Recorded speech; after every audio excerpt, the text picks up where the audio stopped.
Ben, c'est parti. Ouais, donc comme je vous ai dit, je vais là faire une petite présentation. En fait, c'est plus une introduction aux plantes carnivores, mais sans forcément rentrer dans les détails de la culture, des types de pièges, des grandes familles, des noms de plantes, etc. Je voulais essayer de parler un peu d'autres trucs, en fait, des trucs dont on parle pas forcément. Voilà, et donc, ouais, n'hésitez pas, hein, si vous avez des questions à les poser, et puis comme ça, j'y répondrai volontiers. Donc je l'ai appelé les plantes carnivores entre mythe et réalité, mais en vrai, c'est plus une espèce d'introduction aux plantes carnivores, quoi. Alors, est-ce que j'arrive à passer les diapos? Nice. Ok, donc on va commencer par les histoires qui tournent un petit peu autour des plantes carnivores et les mythes. Donc les plantes carnivores, elles ont été découvertes pour la première fois au XVIIIe siècle par un botaniste anglais qui s'appelait John Ellis. Et en fait, il est tombé sur la dionée, donc cette plante-là, là, et il s'est assez vite rendu compte en fait que les feuilles étaient capables de piéger des bestioles. Et ça l'a tout de suite pas mal interpellé. Et ensuite, il y a tout un tas de botanistes et naturalistes connus qui ont parlé des plantes carnivores dans l'histoire. Notamment Carl von Linné, qu'il est considéré comme un miracle de la nature. Carl von Linné, c'est celui qui est à la base de la dénomination binomiale des espèces. Alors, c'est un truc un peu compliqué, mais en fait, toutes les espèces, que ce soit des animaux, des plantes, des bactéries, des champignons, généralement, on les appelle toujours par un nom de genre et un nom d'espèce. Par exemple, cette plante, c'est Dionaea, c'est le genre, Muscipula, c'est l'espèce. Et en fait, c'est ce type-là qui a inventé le fait qu'on allait appeler toutes les espèces comme ça, quoi, et en latin. Bref, et du coup, c'est un peu un boss dans le game de la biologie, de l'écologie, etc. Et lui était fan des plantes carnivores. Mais c'est pas le seul boss du game qui était fan des plantes carnivores, parce qu'il y avait aussi Charles Darwin. Charles Darwin, c'est lui qui a théorisé pour la première fois la théorie, le principe de l'évolution des espèces. Donc c'est quand même à la base maintenant de notre compréhension du vivant, de l'écologie, de la biologie, etc.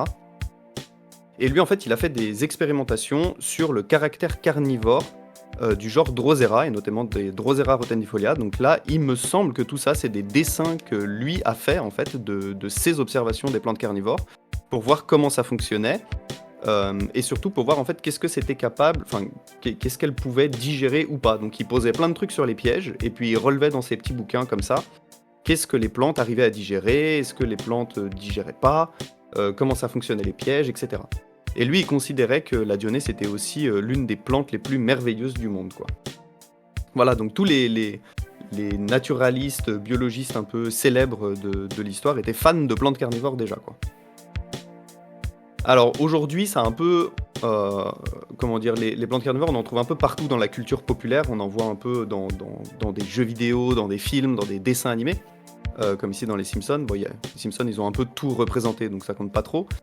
Mais évidemment, vous avez reconnu, enfin, je sais pas, il y a peut-être plus, c'est peut-être un peu vieux maintenant, hein, ça, mais ça, c'est le meilleur Pokémon du monde, quoi, qui est une plante carnivore, mais aussi la plante carnivore de Mario. Et alors ça, ouais, alors typiquement, ça c'est un film que j'ai jamais vu, mais c'est un film sur une histoire qui tourne autour des plantes carnivores, Little Shop of Horrors. Je crois qu'en français, c'est la petite boutique des horreurs, un truc comme ça. Et il me semble qu'en gros, c'est l'histoire d'une famille ou d'un type, là, de lui qui recueille une plante carnivore et tout. Et ça devient une espèce de gigantesque monstre comme ça, et il faut lui donner à manger, voilà. Et en fait, c'est un peu toujours cette image-là, les plantes carnivores dans la culture un peu populaire, cette espèce d'image de plantes un peu terrifiantes qu'il faut nourrir avec des dents super dangereuses et tout. Et en fait, bah, bon, vous allez voir que c'est pas vraiment le cas. Du coup, bah, on va se demander qu'est-ce que c'est pour de vrai une plante carnivore, vu que c'est pas forcément des choses très dangereuses et horribles comme ça. Bon, bah avant tout, c'est en fait une plante, et c'est avant tout une plante à fleurs. Je crois que j'en avais déjà parlé dans une autre présentation, mais il existe plusieurs groupes de plantes. On a les plantes qui se multiplient, qui se disséminent par des spores, comme les mousses par exemple, ou les fougères, et les plantes qui leur ressemblent un peu, dans le même groupe, quoi. On a des plantes qui font pas des fleurs, mais qui font plutôt des cônes. C'est ce que chez nous on a, c'est les conifères en fait, donc les épicéas, les sapins, etc. Et on a aussi les plantes à fleurs, qui est un autre du coup groupe de plantes. Bon, bah faut savoir que toutes les plantes carnivores qu'on connaît actuellement, c'est toutes des plantes à fleurs, donc elles font toutes partie de cet ensemble-là. Et du coup, bah, toutes les plantes carnivores font des fleurs et il y en a à peu près de toutes les tailles, de toutes les couleurs, avec plein de techniques différentes pour la pollinisation et ces fleurs-là, elles sont pas carnivores. C'est vraiment les fleurs, elles sont uniquement utilisées pour la reproduction, donc pour fabriquer des graines, pour le brassage génétique, donc pour améliorer, si vous voulez, la descendance et puis pour se disséminer dans le territoire, pour coloniser des nouveaux habitats et cetera. Donc les plantes enfin les fleurs des plantes carnivores sont pas carnivores, sont pas là pour piéger des insectes, elles sont vraiment juste là pour la reproduction, en fait. En revanche, vous savez que l'autre partie du goût d'une plante à fleurs, bah, c'est les feuilles. Et les feuilles des plantes carnivores, elles sont transformées en pièges. Vous savez, alors enfin, je sais pas si vous savez, mais les feuilles, elles sont composées de deux grandes structures. On a ce qu'on appelle le limbe, c'est généralement la partie qui est verte et plate quand vous pensez à une feuille d'un arbre. Et on a le pétiole. Le pétiole, c'est l'espèce de petite tige qui relie cette partie plate au tronc, en fait. Et ben, chez les plantes carnivores, on retrouve en fait ces structures. Typiquement chez la dionée, il me semble que le piège en fait c'est le limbe, donc la partie qui est normalement plate. Et le pétiole, c'est l'espèce de petite feuille qui est en dessous. Chez les Nepenthes, le pétiole, c'est l'espèce de grosse feuille et le limbe, c'est le piège, etc. etc. Et en fait, bah, chez les plantes carnivores, les feuilles, elles ont du coup un double rôle. C'est à la fois de faire de la photosynthèse comme une feuille normale. C'est pour ça que les feuilles sont plates, en fait, généralement, et orientées vers le haut. C'est parce que c'est des espèces de mini panneaux solaires, quoi. Mais en plus de ça, les plantes carnivores, bah, leurs feuilles, elles doivent aussi capturer des insectes et les digérer, quoi. Du coup, en parlant de ça, comment on définit vraiment une plante carnivore et qu'est-ce que c'est la carnivorie? Qu'est-ce le caractère carnivore, de ces plantes? Alors généralement, ce qu'on dit habituellement, c'est que les plantes carnivores, elles sont capables d'attirer des proies, avec tout un tas de mécanismes différents. On a d'abord des couleurs qui sont généralement assez vives et souvent proches des couleurs des fleurs, donc je sais pas, du jaune, orange, ou alors des couleurs, plutôt rouges. Il faut savoir que le rouge attire particulièrement, par exemple, des mouches, des choses comme ça, des insectes de ce type-là, parce que ça ressemble à la couleur vous savez, d'une plaie ou de la chair ou d'une carcasse. Et du coup, ça participe à l'attraction des insectes. On a aussi la production de nectar. Je ne sais pas si on voit bien sur cette photo, mais on a l'impression que c'est un peu humide ici. C'est pas du tout de l'eau, hein, c'est du nectar produite par la plante. Et vous pouvez, si vous avez des sarracénias, quand elles sont en croissance et qu'il fait soleil et chaud, vous pouvez goûter ce nectar. C'est très sucré. Et d'ailleurs, tous les nectars des différentes espèces de sarracénia n'ont pas forcément la même odeur ou le même goût, etc. Donc vous pouvez vous amuser à goûter le nectar de sarracénia si vous voulez. Et puis, on a encore d'autres techniques, comme par exemple l'imitation de gouttelettes de glu, qu'on retrouve principalement chez les Drosera, de gouttelettes d'eau, pardon, qu'on retrouve principalement chez les Drosera ici. Et en fait, bah, les insectes veulent juste venir se réhydrater, puis ils se posent dessus et en fait, ils se font capturer. Donc, ces plantes, elles doivent être capables d'attirer des proies, elles doivent être capables de les capturer et de les tuer avec plusieurs types de pièges. Alors, je ne vais pas les développer ici, mais en gros, on a les pièges actifs, c'est-à-dire les pièges qui ont des mouvements, et en fait, où le mouvement est bah, la principale caractéristique pour piéger l'insecte. Genre, chez la dionée ici, c'est le fait que c'est le fait que le piège se referme qui capture l'insecte, en fait. Donc, c'est vraiment le mouvement qui permet la capture, ça c'est les pièges actifs. On a les pièges semi-actifs, par exemple, chez les Drosera ici. Là, cette fois, le mouvement, il n'est pas perceptible à l'œil nu, mais il y a un réel mouvement quand même. Et là, c'est plutôt pour la digestion. C'est pour pour augmenter la surface de contact entre la feuille et la proie et du coup faciliter la digestion. Et puis, on a des pièges passifs où il n'y a aucun mouvement. Et enfin, une fois que la plante a attiré, capturé sa proie, il faut qu'elle puisse la digérer.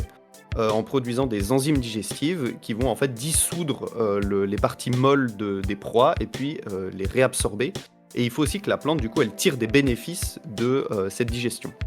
Alors il faut savoir qu'on voit souvent comme ça, quand les pièges s'ouvrent, le reste, si vous voulez, de la mouche, là par exemple, ici chez cette dionée. C'est parce que les insectes ont un exosquelette. Nous, on a un squelette à l'intérieur de notre corps, on a un endosquelette. Les insectes, ils ont un exosquelette, c'est-à-dire qu'en fait la partie dure est à l'extérieur et à l'intérieur c'est mou, alors que nous c'est l'inverse. Et en fait l'exosquelette des insectes il est fait en chitine et la chitine n'est pas digérable par les plantes carnivores, donc c'est pour ça qu'il reste en fait les carcasses des insectes dans les pièges, même s'ils sont en fait digérés, quoi. OK, donc ça, c'est pour une plante carnivore, mais il faut savoir que c'est pas si simple que ça et que, il y a pas vraiment une limite nette et précise entre les plantes carnivores d'un côté et les plantes qui sont pas carnivores de l'autre. En fait, c'est une espèce de nuance et vous allez voir qu'il y a plein de trucs un peu bizarres et on ne sait pas trop où les classer. Alors je vais pas trop m'attarder là-dessus parce que je pense que ça pourrait faire l'objet d'une conférence à part entière, mais je vais vous donner quelques petits exemples juste pour, vous mettre l'eau à la bouche. Donc si on a des plantes qui remplissent pas tous les critères que j'ai dit avant, là, donc attirer, capturer, digérer des proies et en tirer des bénéfices, bah, en fait, on les appelle des plantes proto-carnivores. Ça veut dire littéralement des plantes qui sont en train de devenir carnivores, normalement. Euh, donc voilà, qui sont en voie vers la carnivorie, si vous voulez. Bon, la plus connue d'entre elles, c'est Ibicella lutea. On la retrouve assez souvent en culture chez les amateurs de plantes carnivores. Elle, en fait, ce qu'il y a, c'est qu'elle a toutes les feuilles là que vous voyez derrière, là, qui ressemblent un peu à des courgettes là ou des courges. En fait, elles sont recouvertes d'un mucilage, donc d'un truc un peu collant. En plus, ça sent pas très bon et tout. Et bah, ça piège des insectes, sauf qu'il semblerait que la plante, elle digère pas d'insectes, et en plus de ça, c'est-à-dire qu'elle produit pas d'enzymes digestives, je crois, et qu'en plus de ça, bah, elle a pas l'air de tirer vraiment des bénéfices de cette capture. Donc voilà, c'est ce qu'on appelle une plante protocarnivore. Donc ça, c'est la plus connue. Une moins connue, mais que vous connaissez peut-être, c'est une plante ornementale qui pousse plutôt dans les zones méditerranéennes, c'est ce qu'on appelle le plumbago. Donc ça, c'est plumbago capensis, il me semble. Et c'est un espèce d'arbuste un peu grimpant. Et en fait, les sépales ici, je sais pas si on voit bien sur la photo, mais les sépales ici, ils ont des espèces de petites gouttelettes comme ça, enfin de petites tentacules avec des gouttelettes de glu au bout. Et ça, pareil, bah, ça capture des insectes. Alors dans ces deux cas-là, donc dans le cas du plumbago et dans le cas de Ibicella, on pense quand même que la capture des insectes, c'est un peu comme pour les plants de tomates, par exemple, c'est-à-dire que c'est surtout pour éviter les ravageurs, c'est-à-dire par exemple les pucerons, les choses comme ça. C'est plutôt en fait un mécanisme de défense plutôt qu'un mécanisme d'attaque avec plein de gros guillemets pour capturer des proies. Donc voilà, c'est juste un mécanisme pour empêcher les insectes de venir manger les fleurs, par exemple, qui est développé par la plante. Et justement, les plants de tomates font ça aussi, hein. C'est pour ça que ça a une odeur un peu spéciale, les plants de tomates. C'est parce que c'est un peu collant et ça empêche les bestioles de venir s'installer sur les plants de tomates. Et d'ailleurs, vous avez rarement, voire jamais, des pucerons sur des plants de tomates pour ça. Mais il y a des exemples un peu plus bizarres, et je voulais quand même vous parler de cet exemple-là, parce que moi je l'adore. Je sais pas si vous connaissez la plante qui s'appelle la Bursa pasteur, c'est Capsella bursa pastoris. C'est une espèce de mauvaise herbe qui pousse un peu partout dans les terrains un peu lourds, un peu argileux, etc. Elle fleurit assez tôt dans la saison, à peu près en mars jusqu'à avril-mai, quelque chose comme ça. Et en fait, les fruits, qui sont des siliques qu'on voit ici, parce que c'est une brassicacée, donc elle fait des siliques. Et les fruits, en fait, sont en forme de cœur, donc elle est assez facilement reconnaissable.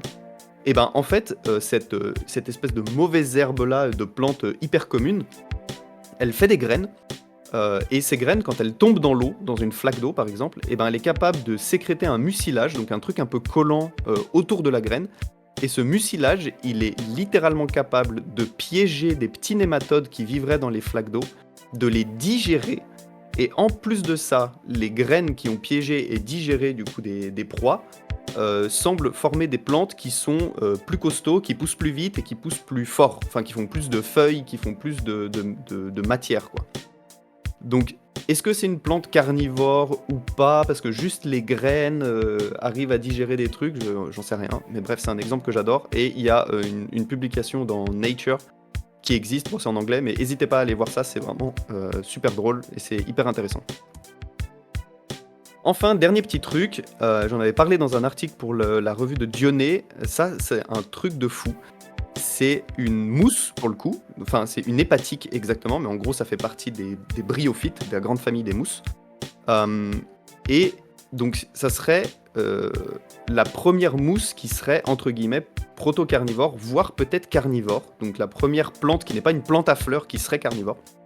En fait, cette mousse-là, elle fait des espèces de structures qui ressemblent un peu à des utricules d'utricularia, là, ça ressemble un peu à ça. Et il y a une espèce de petit clapet comme ça en entrée. Et en fait, ce truc s'ouvre que d'un côté, donc en fait, on peut rentrer dedans, mais on peut pas sortir après. Et bah, quand on regarde dans la nature, on voit qu'il y a souvent des petites bêtes qui sont piégées à l'intérieur, comme c'est le cas ici. Et en fait, il y a des expériences, en laboratoire qui ont montré que effectivement des bêtes étaient attirées, par cette structure de la plante. Alors pour l'instant, je crois qu'ils n'ont pas trouvé s'il y avait de la sécrétion d'enzymes digestives, voire une vraie digestion, voire des bénéfices et cetera. Donc on n'est pas sûr et il y a pour l'instant, enfin bon voilà, pour l'instant elle est pas carnivore quoi, on va dire qu'elle est proto-carnivore, mais ça pourrait changer. Le truc c'est qu'en fait on comprend pas trop pourquoi la plante elle a des structures comme ça et pourquoi il y a des bestioles qui viennent se foutre dedans et qui meurent à l'intérieur. Donc voilà, c'est très bizarre et donc affaire à suivre. Alors, on va faire un petit peu de biologie maintenant et on va notamment parler du mode de vie des plantes carnivores. Donc les plantes carnivores, on peut les retrouver il y a plusieurs modes de vie, en fait, qui existent, à peu près tous les modes de vie, en fait. Déjà, des plantes carnivores, il y en a des rustiques, c'est-à-dire qui poussent dans des zones tempérées, froides, il y en a des tropicales, il y en a qui poussent dans des zones sèches, il y en a quand même, pas beaucoup. Il y en a qui poussent dans des zones humides, etc. Les plantes carnivores, elles peuvent être terrestres, c'est-à-dire qu'elles ont les racines, qu'elles sont enracinées dans le sol, quoi, dans la terre, par terre. Elles peuvent être aquatiques, en eau libre. C'est le cas, par exemple, des Utricularia que vous voyez ici. En fait, c'est des plantes qui flottent à la surface, donc elles n'ont pas de racines à proprement parler. Elles ne sont pas enracinées au fond de l'eau, c'est juste elles flottent, quoi. Ou on a des plantes qui sont épiphytes. Les plantes épiphytes, c'est par exemple le cas des Nepenthes, enfin de certaines Nepenthes et de certaines Utricularia. Épiphyte, ça veut dire, alors ça n'existe pas trop chez nous, mais sous les tropiques, c'est un truc assez commun. C'est des plantes qui poussent en fait ni dans le sol ni dans l'eau, mais qui vont pousser sur d'autres plantes. Par exemple, vous imaginez un grand arbre, en fait sur les branches, vous allez avoir des plantes qui vont pousser, mais juste sur les branches de cet arbre, quoi. Et c'est le cas de certaines Nepenthes et de certaines Utricularia, et c'est pour ça qu'on les cultive généralement, je sais pas, avec de la sphaigne ou des substrats très allégés. Les plantes carnivores, elles peuvent être minuscules, comme ce petit Drosera ici qui doit faire 1 centimètre de diamètre.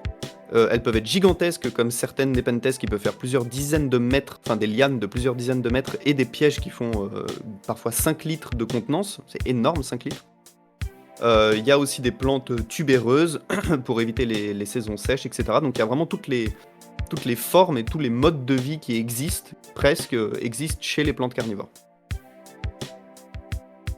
Et je voulais faire aussi un petit crochet sur l'évolution des plantes carnivores, parce qu'il faut savoir que le caractère carnivore, donc la carnivorie chez les plantes, c'est apparu plusieurs fois au cours de l'évolution.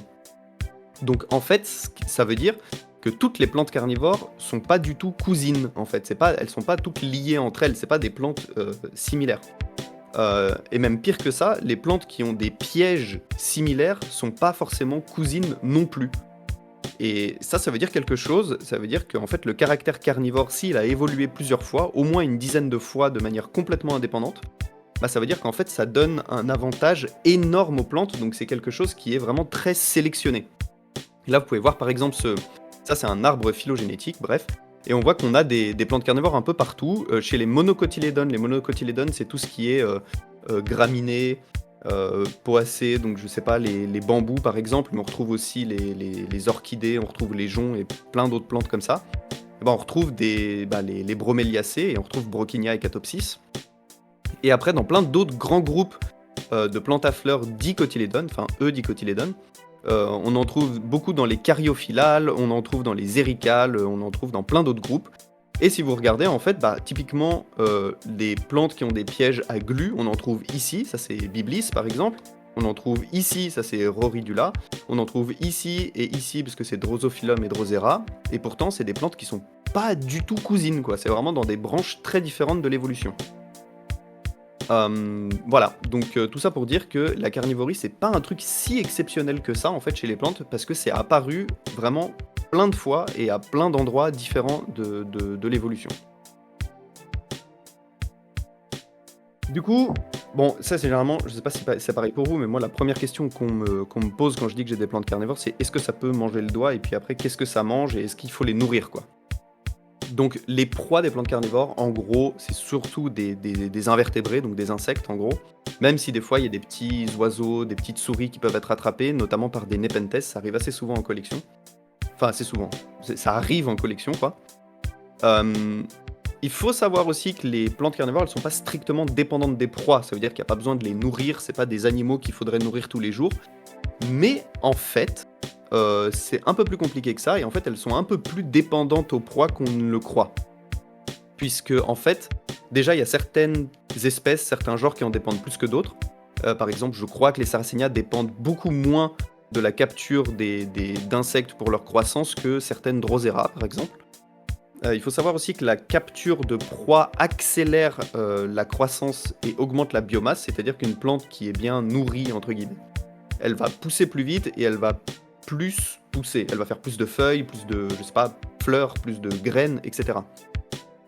Il y a des expériences scientifiques qui ont montré que les plantes qui sont bien nourries, elles ont aussi une meilleure photosynthèse, donc elles récupèrent plus facilement et mieux de l'énergie parce qu'elles absorbent plus de phosphore.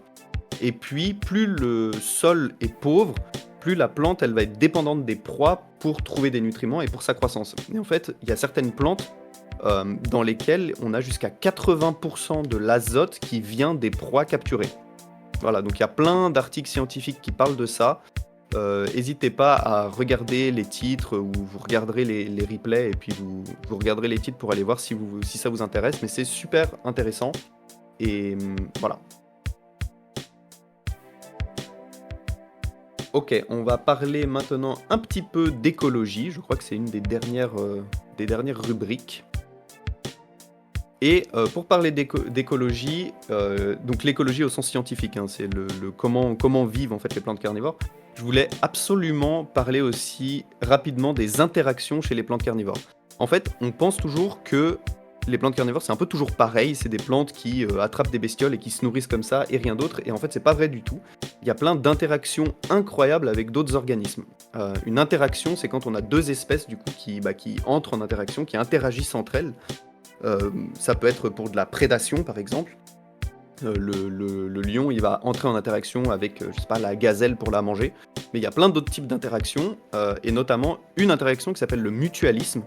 Le mutualisme, c'est quand les deux espèces qui interagissent gagnent quelque part de cette interaction. C'est-à-dire que c'est un peu win-win, comme on dit, c'est gagnant-gagnant. Et du coup, là, je voulais vous présenter quelques interactions qui existent chez les plantes carnivores, qui sortent un petit peu de l'ordinaire, et c'est pas juste la plante qui va tuer une bestiole pour la manger. Par exemple, Rhoridula gorgonia, c'est une plante super belle d'Afrique du Sud, qui produit des feuilles très collantes avec des petites de la glu un peu partout. D'ailleurs, c'est plus collant que les Drosera, c'est de la résine, c'est un peu bizarre. Et cette plante-là, elle capture des bestioles. Le problème, c'est qu'elle est incapable de les digérer. Ça veut dire qu'elle fabrique pas d'enzymes digestives, elle n'est pas capable de digérer les bestioles. Sauf qu'en fait, dans son milieu naturel, et c'est un exemple assez connu, elle vit en interaction mutualiste, du coup, avec des petites punaises qu'on voit ici.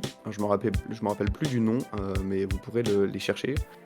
Et en fait, ces punaises, elles ont des espèces de grandes pattes et elles arrivent à pas se faire piéger par la plante. Donc en fait, elles vivent sur la plante.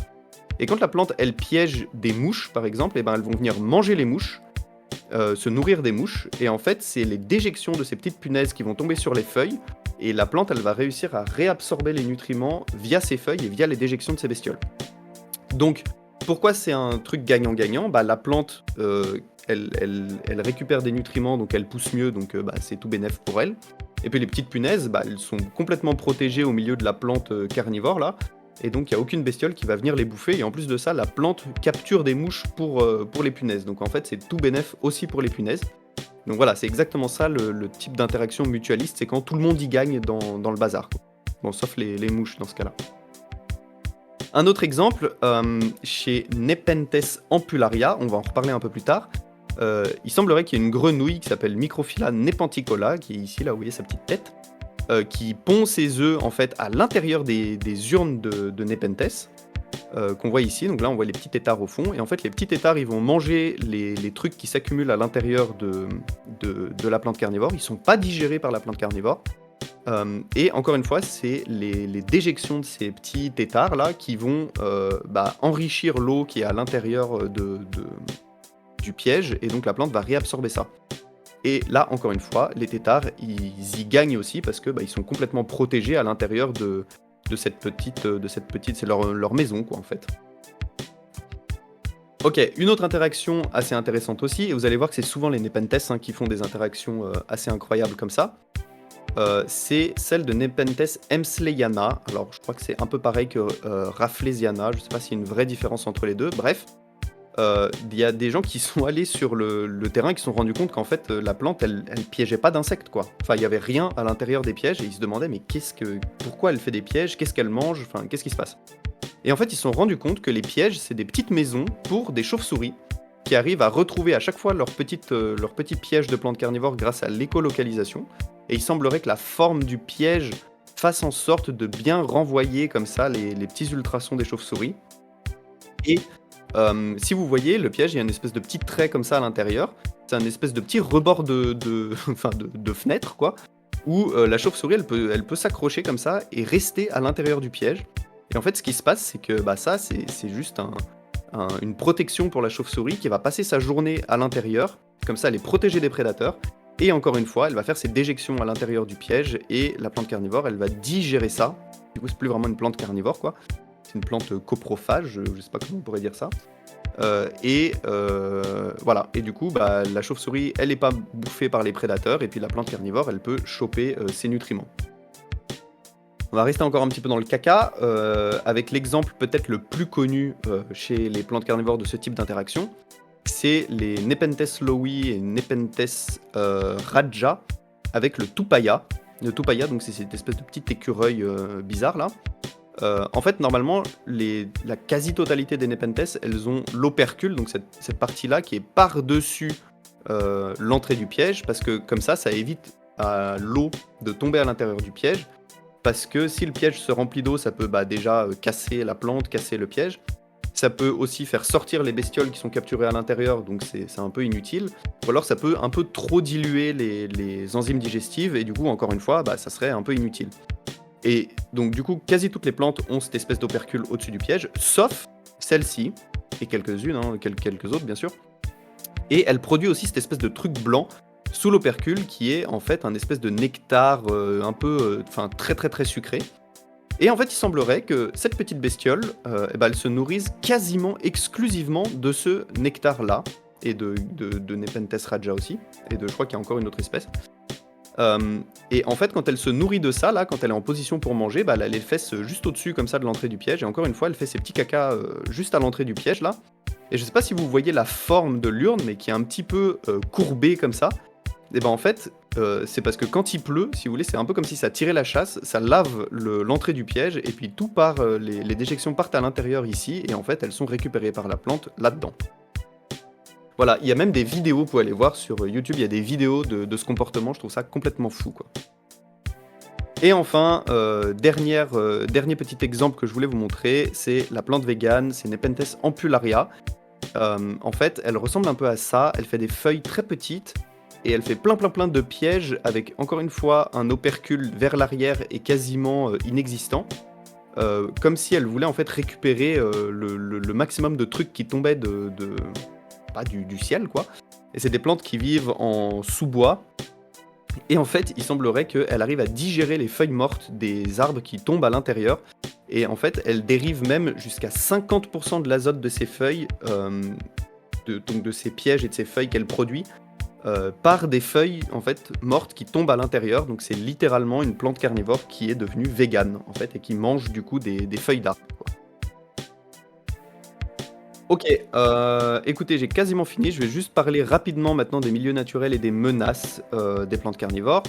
Il y a un truc dont, en fait, j'ai un peu évité la question depuis le début. En fait, j'ai pas répondu pourquoi les plantes elles sont carnivores. On le sait assez bien. En gros, c'est parce que les milieux naturels sont très pauvres en nutriments.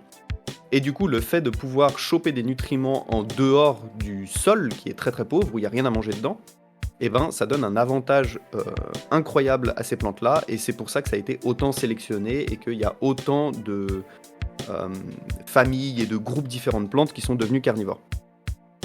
Ok.